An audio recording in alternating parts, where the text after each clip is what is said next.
Pirapetinga, uma cidade pequena, silenciosa demais, cortada pelo rio Paraíba do Sul, cercada por morros antigos e marcada por histórias que os moradores evitam contar depois que o sol se põe. Porque, em Pirapetinga, a noite não é vazia. O rio sempre foi o coração da cidade.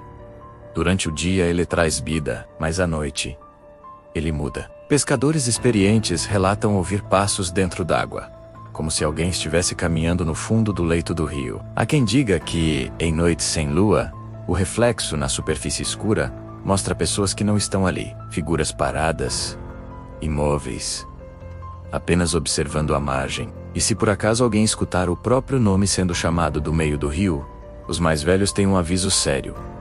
Nunca, em hipótese alguma, responda. Dizem que a voz quer te levar para o que a água guarda. A ponte que liga os dois lados de Pirapetinga parece comum durante o dia. Uma estrutura de concreto e ferro, como tantas outras. Mas depois da meia-noite, ninguém ousa atravessá-la sem acelerar o passo e prender a respiração. Motoristas contam que, bem no meio da travessia, o carro de repente fica pesado, como se uma carga invisível fosse adicionada. O ar esfria bruscamente e um silêncio absoluto toma conta do ambiente, abafando até o som do motor. Alguns juram ter visto uma sombra alta e esguia parada no acostamento.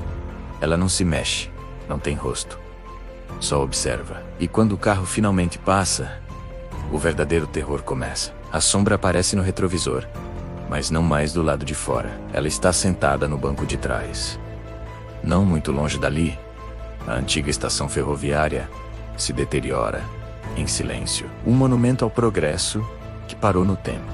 Mesmo completamente abandonada e com os trilhos cobertos pelo mato, há noites em que moradores próximos escutam o som de um apito de trem distante, o rangido de ferro sobre ferro, e até passos apressados na plataforma de embarque deserta. O detalhe mais estranho e assustador é que os trilhos não levam mais a lugar nenhum. Foram arrancados há décadas. A lenda conta que muitos trabalhadores morreram ali, em acidentes terríveis, durante o auge da ferrovia, e que alguns deles nunca embarcaram no último trem. Eles ainda esperam na plataforma, todas as noites, por uma viagem que jamais acontecerá. No centro da cidade, a imponente igreja matriz guarda muito mais do que a fé dos fiéis. À noite, quem se atreve a passar pela praça em frente sente um arrepio na espinha, a sensação inconfundível de que está sendo observado das janelas escuras da igreja. Há relatos de velas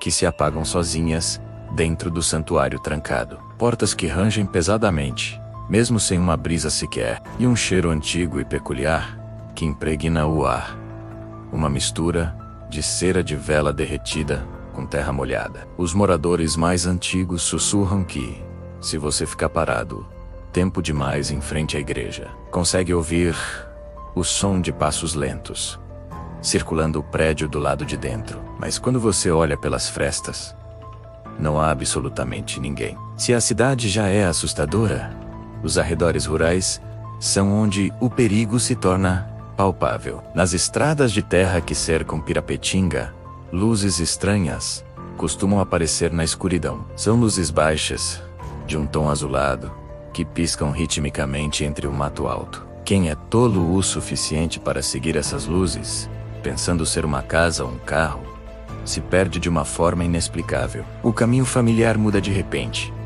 O relógio para de funcionar.